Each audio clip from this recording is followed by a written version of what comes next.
Voilà, bonjour à tous.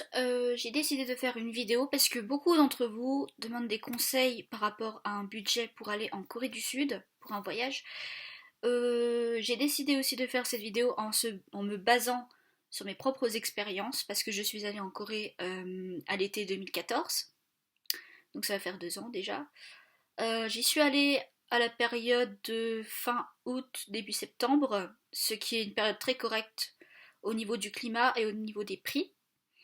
Alors, beaucoup nous demandent sur Facebook combien à peu près il faut pour aller en Corée du Sud. Déjà, ça dépend de la période. Non, comment je veux dire. Ça dépend combien de temps vous voulez y rester. Parce que déjà, sachez que vous n'avez pas besoin de visa sur le territoire coréen pour rester dans, je veux dire, dans la totale légalité dans la période de 91 jours. Donc si vous restez pendant 2 semaines, 3 semaines, 4 semaines, il n'y a pas de souci, vous n'aurez pas besoin de visa. En revanche, je vous conseille fortement d'avoir vos papiers à jour, c'est-à-dire carte d'identité, passeport, et prenez toutes vos précautions. C'est-à-dire assurance, une assurance, pas une assurance chez votre assureur évidemment, mais quand vous souscrivez à un voyage, ce serait quand même bien de prendre vos précautions au cas où pour vos bagages, en cas de vol, en cas d'accident.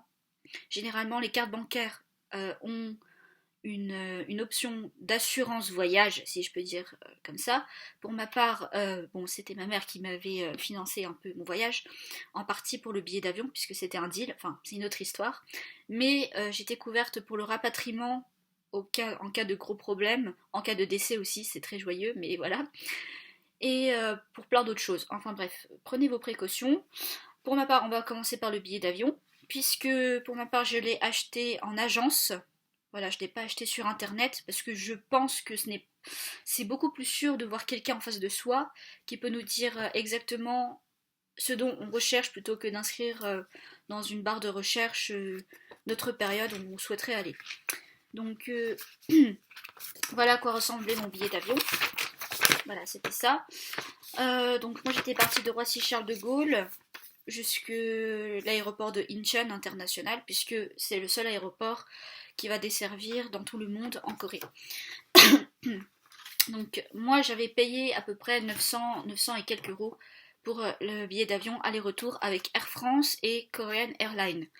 Cependant, sachez que Air France n'est pas forcément la meilleure des compagnies au monde.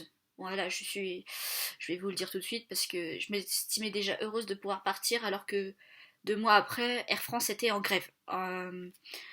Donc, si vous trouvez d'autres agences qui vous proposent d'autres compagnies, je vous conseille de les écouter parce que ça vaut toujours le coup et peut-être que vous trouverez beaucoup plus cher sur internet dans tous les cas. Euh, Si vous avez déjà dans l'idée de partir pendant telle période jusqu'à telle période, c'est-à-dire une date jusqu'à une autre date, ce n'est pas la peine de prendre un billet modifiable et échangeable, puisque vous perdrez un peu d'argent, et ensuite ça vous servira à rien, vous aurez peut-être payé un peu plus cher pour pas grand-chose si vous allez vraiment partir à la date dont vous êtes fixé. Euh, donc au niveau des billets d'avion, le prix va varier en fonction des saisons. Donc je parle des saisons touristiques, vu que généralement pour aller en Corée, euh, le printemps les prix vont monter très très vite. En hiver, bon, évidemment, c'est pas très vraiment la saison que tout le monde préfère, je pense, parce qu'en Corée il fait beaucoup plus froid et il y a beaucoup de neige, enfin, c'est vraiment glacial quoi. Et en été, c'est très chaud et très humide, enfin bref. Tout dépend de vos envies, vous faites comme vous le souhaitez. Mais moi, je vous conseille d'aller en agence de voyage. Voilà, moi je suis allée chez Selectourafat. Voilà, ceci n'est pas un placement de produit, ni quoi que ce soit, mais on ne sait jamais. Euh, Quand vous préparez votre voyage, si comme moi vous aviez 18 ans, parce que moi quand j'y suis allée j'avais 18 ans à peine, c'était pour mon anniversaire, pour fêter mon bac, enfin plein de raisons qui faisaient que je m'étais décidée d'aller en Corée. Quand on a 18 ans, qu'on vient à peine d'être majeur, on se dit oui c'est bon je peux aller où je veux, il n'y a pas de souci, et c'est vrai vous avez le droit d'aller où vous voulez, cependant euh, ne foncez pas tête baissée quoi. Parce qu'un voyage ça se prépare, c'est beaucoup de comment dire, C'est beaucoup de préparation et je vous conseille fortement d'y réfléchir longuement avant de vous lancer. Euh, j'ai demandé de la doc au niveau du site de l'office touristique coréen. C'est de la doc gratuite que vous allez recevoir. Donc moi j'avais eu un guide itinéraire. Bah, comment dire, c'est une carte de la Corée en général. Et j'avais eu un guide aussi, voilà, pour la cuisine coréenne. J'avais eu d'autres choses, voilà, ça c'est un plan de Séoul avec le métro. Voilà, j'en parlerai plus tard pour le métro, les transports. Donc c'est gratuit et je vous conseille de les demander. Vous allez les recevoir rapidement et ça vaut toujours le coup de les feuilleter.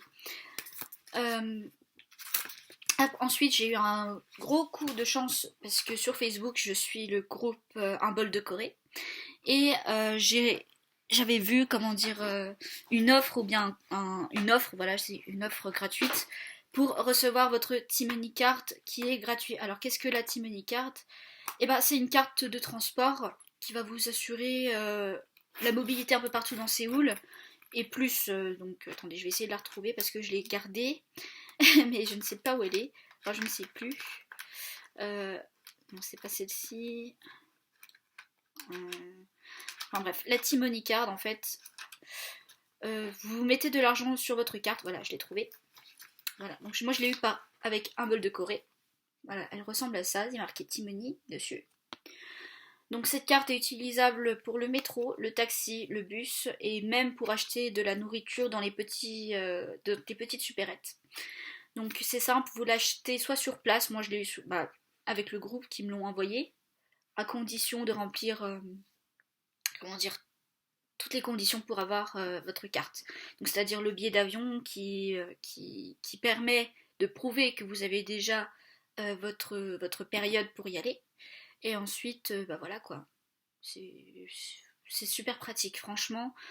Il faut que vous l'ayez. Donc vous mettez de l'argent dessus, donc des won, puisque donc la conversion rapide, si je mets 20 000 won, ça fait à peu près 18 € dans tous les cas. Donc quand vous allez à une station de métro, vous badgez, donc ça marque le départ, vous prenez votre itinéraire de métro, à la sortie vous rebadgez et ça déduit le prix en fonction de votre trajet. Voilà, donc c'est rechargeable par carte bancaire dans toutes les stations de métro. Donc gardez-la bien et franchement, si vous avez la possibilité d'en avoir une, prenez-en une. Voilà. Ensuite, pour le logement, tout dépend où est-ce que vous allez aller. Pour ma part, je suis allée à Séoul pendant 2 semaines et c'est franchement pas assez parce qu'on a tellement de choses à voir on a tellement de choses à voir que 2 semaines c'est déjà peu. Séoul c'est la capitale, donc forcément ça coûte un peu plus cher que les autres destinations, puisque pour ma part je m'étais déjà bien renseignée avant et les guest houses sont, je vous dirais, le logement le plus abordable possible, puisque les hôtels coûtent très très cher et bon en guest house vous avez plus la possibilité de faire des rencontres agréables. Voilà. Je suis allée à la guest house Felice Guest House qui se trouve à la station de Séoul et j'avais payé pour 14 nuits, petit déjeuner, salle de bain privée, climatisation, télévision, internet et d'autres options pour à peu près 274 €. Donc c'est tout à fait abordable, mais encore une fois, si vous ne souhaitez pas rester à la station de Séoul, si vous souhaitez aller à Myeongdong, à Hongdae, Itaewon, eh ben c'est à vous de voir. Moi je ne pourrais pas vous dire les prix exacts puisque les guest house varient en fonction des aires en fait. Euh, Ensuite, qu'est-ce que je pourrais vous dire? La nourriture, puisqu'il y en a qui s'inquiètent environ qui s'inquiètent pour le budget de la nourriture. Sachez qu'en Corée, la nourriture est accessible facilement, c'est pas trop cher et c'est très très bon. Ensuite, bah, c'est à vous de découvrir un peu c'est à vous de découvrir un peu tout ce qui est culinaire, puisque c'est super sympa et ça peut vous faire découvrir plein de choses et qui sait, peut-être que vous allez changer d'avis sur certains aliments. Euh, je vous conseille aussi fortement de partir en ayant déjà des relations en Corée, c'est-à-dire essayer de vous faire, je sais pas, des correspondants, des amis en Corée qui pourraient vous aider, parce que c'est toujours mieux d'avoir quand même, comment dire, pas un pied à terre, mais au moins quelqu'un qui pourra vous épauler au cas où si vous avez vraiment des problèmes. C'est-à-dire que moi, une fois, je me suis perdue dans Séoul et j'étais bien contente d'avoir quelqu'un qui est venu me chercher. Parce que, en l'occurrence, les stations de métro ferment vers minuit, 11h30.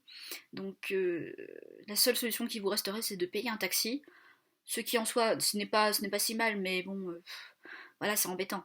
Surtout si vous êtes loin de votre destination, quoi. Ensuite, je m'adresse aussi aux jeunes filles qui sont fans de K-pop, de drama, tout ça, qui pensent que la Corée, ça ressemble exactement à ce qu'elles voient sur Internet, du moins dans les films. Vous allez être fortement déçus si vous partez dans cette optique. Donc ne vous focalisez pas seulement sur cet aspect de la Corée, puisque c'est un aspect industriel, commercial, et je pense que vous serez vraiment déçus.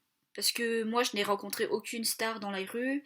Je suis passée près de l'ASM Entertainment, mais je n'y suis pas allée puisque je n'avais pas envie de me retrouver au milieu de fans déchaînés. Euh, Si vous allez en Corée, c'est pour une bonne raison, c'est-à-dire soit parce que vous êtes intéressé par la culture, la langue, et aussi, bon bah, il y aura toujours une part de la vague coréenne, mais ce ne sera pas tout ce qui vous fera faire votre voyage. Parce que vous allez partir, vous allez espérer rencontrer l'idole de votre vie et vous allez revenir totalement déçu puisque peut-être vous ne l'aurez pas vu. Ensuite, pour ce qui est des bagages, si vous restez longtemps en Corée, je vous conseille de partir avec pas grand chose. C'est-à-dire que vous savez pas partir sans rien non plus. Mais moi j'ai pris le strict minimum, c'est-à-dire les affaires de toilette, les papiers, quelques vêtements à moi et à la rigueur mon ordinateur, mon téléphone. Et c'est tout. Parce que je me suis mis dans l'idée d'acheter sur place et de revenir avec mes bagages qui ne seraient pas trop lourds pour l'avion, puisque vous avez un poids maximum. Vous avez droit à un bagage cabine en général, mais ne vous chargez pas trop, quoi.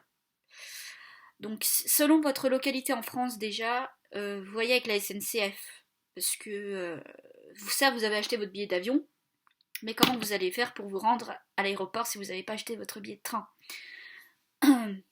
Donc moi j'étais partie de ma petite ville paumée et je suis allée jusqu'à directement l'aéroport sans passer par Paris parce que je ne voulais pas passer par les métros vu que j'ai horreur de ça et que j'ai pas une très bonne image du métro français.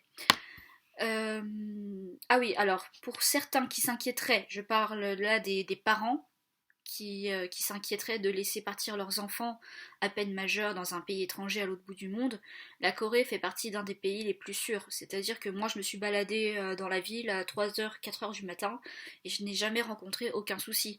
Mais encore une fois, ce n'est pas une raison pour partir la tête en l'air sans vous méfier un minimum.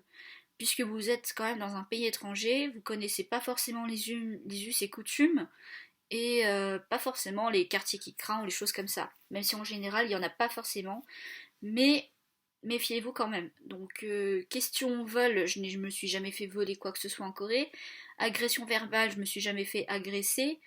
Euh, et en général, ah oui, donc en parlant de la langue, si vous ne connaissez pas du coréen, n'espérez pas trop vous en sortir avec de l'anglais, puisque les Coréens ne parlent pas forcément anglais, ou bien ils le parlent très mal.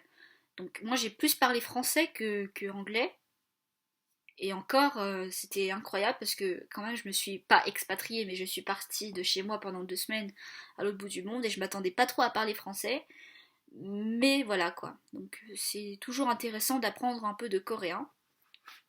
Juste les bases, vous n'êtes pas obligé de tout apprendre.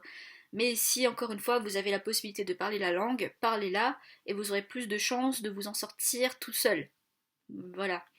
Donc j'espère encore une fois que ces conseils vous auront aidé. Vous n'êtes pas obligé de les prendre au premier degré, c'est-à-dire que moi c'est basé sur ma propre expérience et que vous avez la chance de bâtir de construire votre propre expérience. Et encore une fois, je vous souhaite bonne chance. Et si j'ai oublié quelque chose, je ne pense pas. Euh, Non, je ne pense pas. Je ne pense pas avoir oublié quelque chose d'important, du moins. Si vous avez des questions, bah, je suis sur Facebook et puis voilà. Donc je vous souhaite bonne chance pour construire votre voyage et réfléchissez bien à ce que vous allez faire.